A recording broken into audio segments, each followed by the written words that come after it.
Good morning from Panhandle Outdoors, America's only daily outdoor TV show. Your source for fishing, hunting, and information for folks who enjoy the great outdoors. Now sit back, relax. It's Panhandle Outdoors. Good morning, folks. Welcome to Panhandle Outdoors. I'm Winston Chester. Glad you're with us this morning. Got a big show lined up. I want to go mention we sort of changed our studio around a little bit, but we're still basically the same, bringing you the best daily outdoor show in America every morning. So we're glad to be here. Looking at our weather now, brought to us by Drew Pollard's company, Gulf Coast Air Conditioning up in Southport. And speaking of weather, raining and cold, typical January, February weather. So I sort of enjoy some of it, just a change of pace, but don't want to get too much rain or too much cold. My firewood stack is getting down a little bit. We've been going through some good firewood, I'm telling you. High today, 51, low 41. The water temperature at the end of the pier now dropped down to 58.8. So it did drop a couple of degrees because it's almost up to 61. So it has dropped a little bit, which is fairly typical. Our river readings, take a look at our river readings. Apalachicola to Bluntstown, it's dropping out. It's probably going to go up a little bit later, but right now it's down to 10.4. That's the lowest it's been in a good while and dropping out. It's good news there. And so the Choctawhatchee right now is dropping out today, but it's 8.2, but it's going to, with this rain, it's going to be jumping back up there. So both rivers are in that, what we call that winter high, because it always gets that rain in the wintertime and keeps it high. Our tide chart brought to us by Kent Forest Lawn. Getting back to some decent tides, we're looking at a low tide this morning at 311 and a high tide at 327. Our marine forecast is east-northeast about 8 to 10. I want to say a special good morning to John Stevens. Ran into him the other day, and he watches the show every morning. And the dad of Hannah Stevens, one of my former students, sweet and smiling Hannah. So John, appreciate you watching the show. Let's take a break, and we'll be right back. Welcome back. Now we're going to blame Jeff on this. I took a picture. I'm talking about the fires we built over the weekend, especially when we were sort of there a good while and stayed 5 or 6 hours somewhere around the fire. So Gail's going to be really mad at me because she told me do not show that. But Jeff said it's okay. So here we are right here. This is our fire at the house, and I had a big old blazing fire, and Gail said, don't you dare show that. But there we, sweetheart, it was good. I do want to show, it was a warm fire. I do want to show my memory from a couple of days ago. In 2014, here was my memory. I didn't remember. I didn't know this 7 years ago. I was at St. Vincent Island. It was at 3:45 a.m. I was climbing up a tree with my muzzle loader at 33 degrees. And my last sentence: adventure is good for the soul. Not necessarily good for the body, but it's good for the soul. So anyway, I just want to share those pictures with you, some personal stuff. And anyway, I like my memories. So let's see. I got to get back. I got several others. Okay, let me get through here. Oh, we're going to start on this one. Here we go. Oh, here we go. This right here, this is Brad Tilghman sent this. My son killed this buck on public land yesterday. Well, this was last week, but this is John Carl Tilghman. Look at a big old smile on his face. Look here. Got him loaded up in the boat. Now this is Carl Andrews and Darylyn Andrews. This is their grandson, John Carl. There's that big old smile on his face. Thanks, Brad, for sharing that with us. Let's jump back up to Ohio one more time with Dan Wells wrapping up his last day. This is a wrap up on the whitetail season. They had a pretty good season. Thomas, Jackie, and I were fortunate enough to kill a deer and provide the best meat on the planet for our family. Listen to this, it's been 7 years since we've purchased meat, and today's deer will help us keep it that way. Now, isn't that cool? And those boys were not just cool providing meat for your family. Look at there. The boys are making some great memories. So anyway, good job, Dan Wells from been at Teology. Learned all that stuff in Teology. Check this out. Morning, Mr. Chester. Just wanted to share my picture of a Choctawhatchee River swamp buck. Enjoy your show. Thanks, Robert Burke of Vernon. There's something to be said about those Choctawhatchee River swamp bucks. I mean, what they're telling you for folks who haven't been here for a while, that buck lives in a swamp around the river, and they're very elusive and very challenging to get. So good job on that, Robert. Okay, our next picture, Travis Fagg sent this in, runs our store. Lester Johnson got this nice buck this past weekend, and that's a buck up there around Defuniak Springs. And that's a nice buck right there. Good job, Lester Johnson. Little Ronnie Groom was in Westfield. This is Ronnie Groom's grandson. Only thing better than killing big bucks is being able to kill big bucks with your granddad. That was a picture of Ronnie with little Ronnie, and a nice buck there. I'm glad you shared that, Ronnie Groom, little Ron. Fred, well, they sort of wrapping it up. They've been on COVID restrictions, so they've been trying to get out in the woods, and it's an awesome morning. And so here's some pictures of Carter and Fred. That's how you beat COVID, okay? And then the dog and the granddaddy there. All right, Carter Myers, good job. And here's another one now. This is a good story here. Melissa Phillips was in my class a good while, I don't know, 8 or 9, 10 years ago. I've grown up going hunting with my dad and learning all the things that make a great hunter, but I've always been too afraid to try to shoot a deer myself. It's been 7 years since the last time I went with him, and I finally got the courage this afternoon to shoot my first buck. What a crazy and exciting feeling. So glad I got to share this moment with my dad, and I can't wait to do it again. So here's Melissa right here. And here's the thing about Melissa, graduated, went to college, and she's settled in Nashville. She lives up in Nashville, so now her time is limited to come down and fish with her dad. And I'm just so glad to see this. And you know, sometimes you don't appreciate something until you get away from home and come back down. And got to spend some quality time with her dad there. So proud of you, Melissa. She's probably in her late 20s now, mid-20s maybe. I don't want to jump on that. Tyler Lord, L-O-R-D, not Lord A. Okay, this past, I think this was Sunday morning before church. I caught one slipping out of the woods. There's Tyler. Good job, Tyler.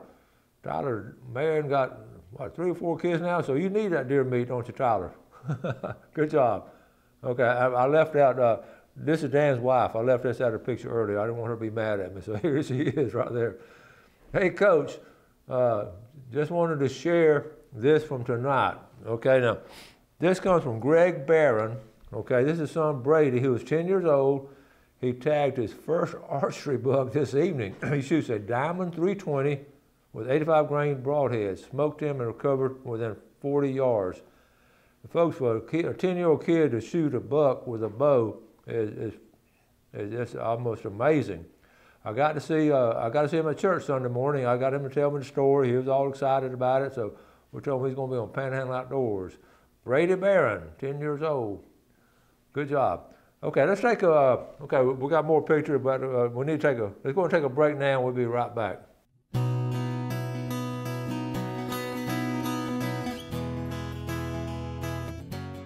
Okay, welcome back. I do have one more picture. We talked about what a great duck season it's been. I have too many ducks on the wall back here, but they all got all my ducks in a row. But it's been a great year. One constant picture I've been showing, one of my former students, Elizabeth Wingrove. Elizabeth, here she is. She lives in Weewall now. Here she is, and they hunt. Here she says, duck season equals no sleep, because honestly, you get about 2, 3 o'clock, and you get those decoys out, and you work hard to get that. But good job, Elizabeth. And she got her waders on and all. And she was born in England and lives in Weewall now. That's cool. All right.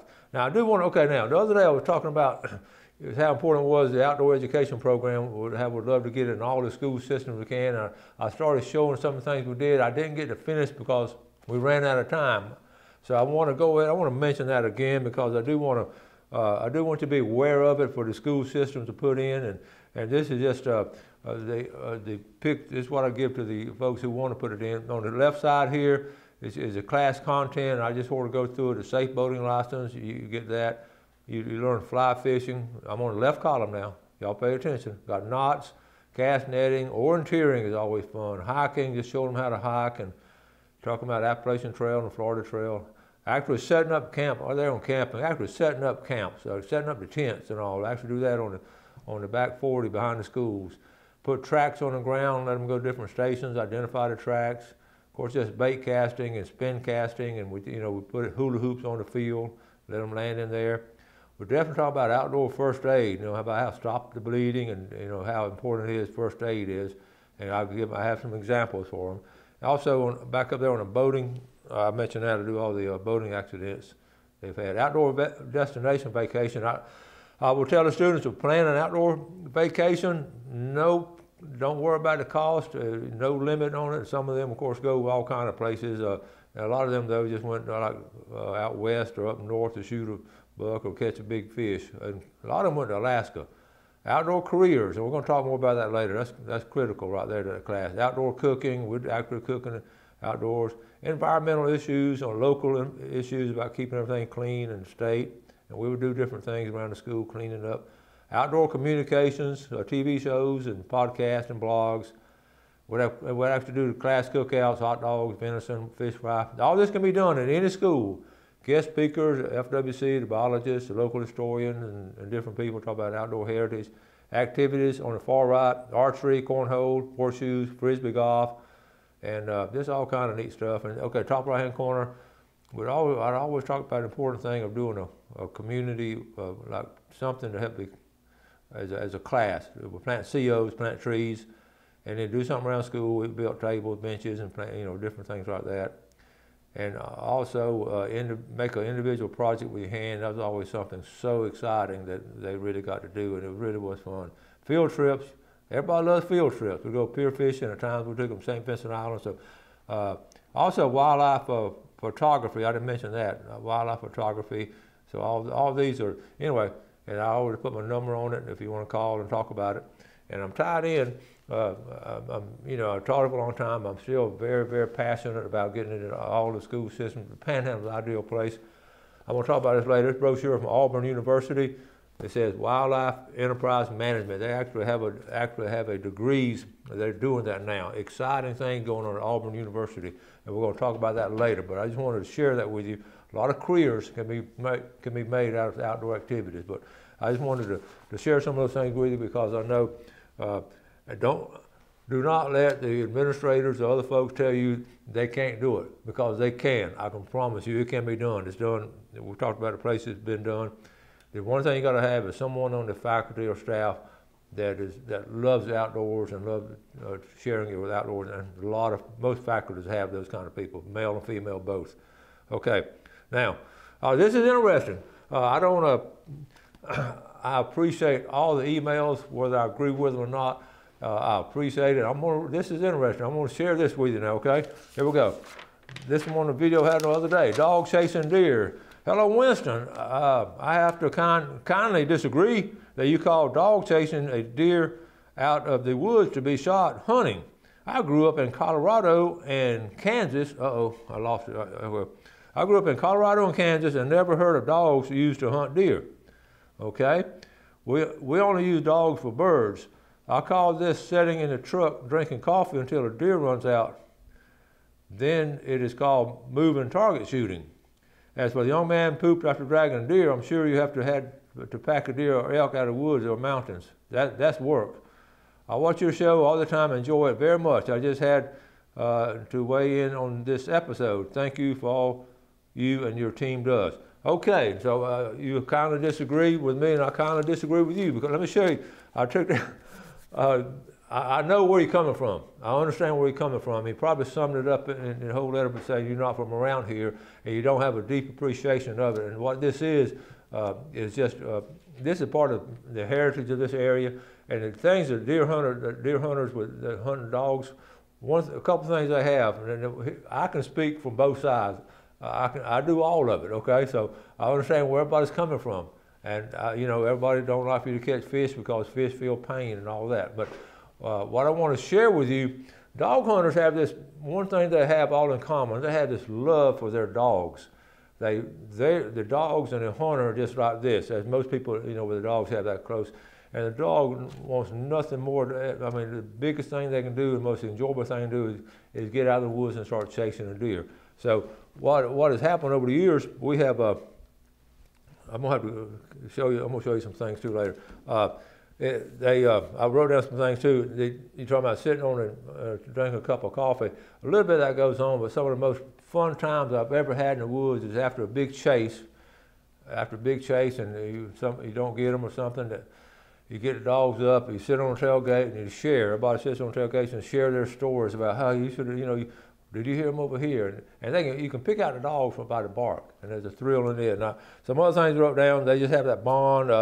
It's exciting. I've talked to dog hunters who don't believe the still hunters. They say that's not hunting because what you're doing, you're sitting in a stand, real quiet, and you're throwing out corn, and the deer walks in, and you're shooting the deer, you're ambushing them. They ain't got a chance. So they don't think there's much sport in that. So I've talked about some other things too. One thing, the biggest thing that I can see though is a deer has a lot better chance on dog hunting than it does on getting a chance. And talking about different areas and all, I've never ever understood out west how they get up on the side of a mountain and shoot a rifle like a mile across the mountain to hit this bighorn sheep or something. I just don't see, that wouldn't be enjoyable to me either. But that's there. If they want to do it, that's fine. But I wouldn't really call that much hunting either. And about bringing the stuff out, that's part of the hunting. So dogs are used in quail hunts. They've used in fox hunting. Fox hunting goes back to English royalty 500 years ago. Fox hunters. It goes back to to man doing all kinds of things. And also the retrievers they have on retrieving ducks and all. The bond between a hunter and a dog is like that. And so it's all kinds of some other things I want to mention. But let's go and take a break while I set up for this last segment. We'll be right back.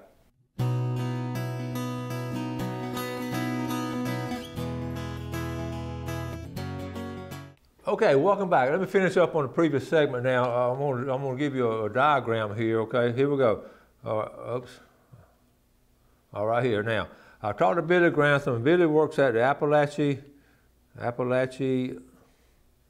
Management Area, okay? Now, Billy, that's still hunt, okay? That's going to be a left column, still hunt here.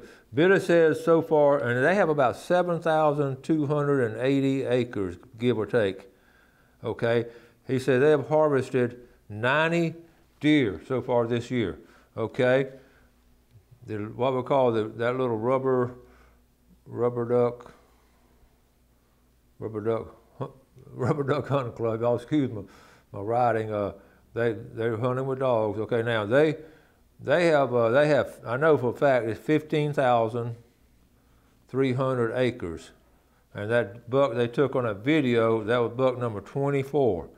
Okay, so now if you're a deer, would you rather live here on this 15,300 acres and on a 24 been taken, or what about here? Look at the density of people taken there. So I think if I was a deer, I think I'd rather live right there. So they got a lot better chance of survival. So anyway, I just wanted to just show that to you and mention all kinds of things. It's just interesting to me. Now, the fishing game times today, brought to us by Blue Water Outriggers from Port St. Joe. We're looking at 4:35 to 6:35 this morning, and this afternoon we're looking at 5 to 7, 2 hours right there. Now we've got to add some names. I've got them somewhere. We've got to add some names. Y'all been really good, and also double check if you don't hear your name called out. We found one a couple of other days. In fact, this is them, the Taylor family. We thought we'd put them in, but Gail keeps a list. And she went right to us. She said, nope, we hadn't added those names. So Sarah Taylor from Parker, Houston Taylor. And these are the Taylor family when they did making that cane syrup. That was good. Beverly Taylor, Panama City. That was Houston, John, and Chad. Big family there. And Heather. And okay, up in Caryville, Whitney Outlaw, up in Caryville. Edna Farmer, Caryville. And Jared Farmer, Caryville. Stacy McDougal up there in Lake Victor in Westville. Kenneth Hicks in Cedar Grove. Peyton Watson in Panama City. Hayden Harrison, Panama City. Oh, Hayden. And Pam Davis in Panama City. Bobby Davis in Panama City. Ann Shaw, Ponce de Leon. And George Howell up in Bonifay. Still doing that outdoor stuff, so good stuff there. Okay, I wanted to mention, we're talking about wildlife photography. The Florida State Park System, actually, we lose it up there, Jeff? Or? Okay.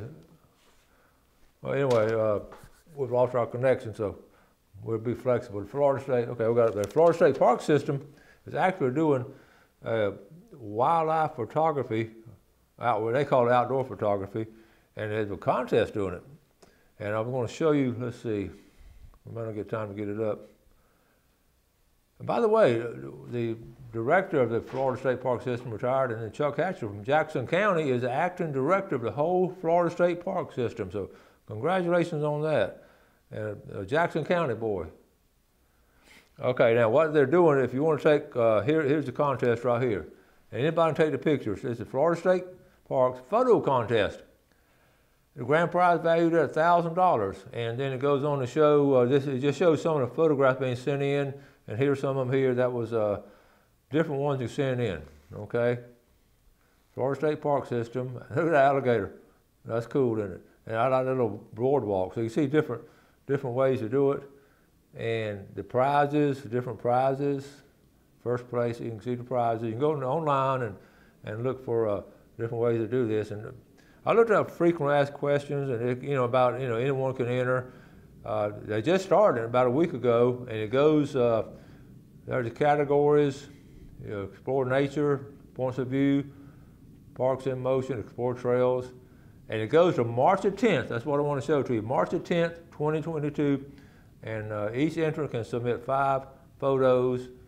And no alteration or manipulation. It's really interesting stuff. So I know a lot of y'all are interested in outdoor photography, and that's a good way to get some feel on how to do the contest and all. And we'll try to cover that and see who wins it all. We'd love to see someone up here in Panhandle place in the top 10 or something.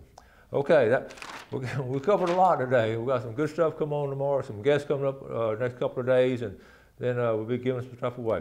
Y'all do something good today for your fellow man. Enjoy beautiful outdoors, and God bless.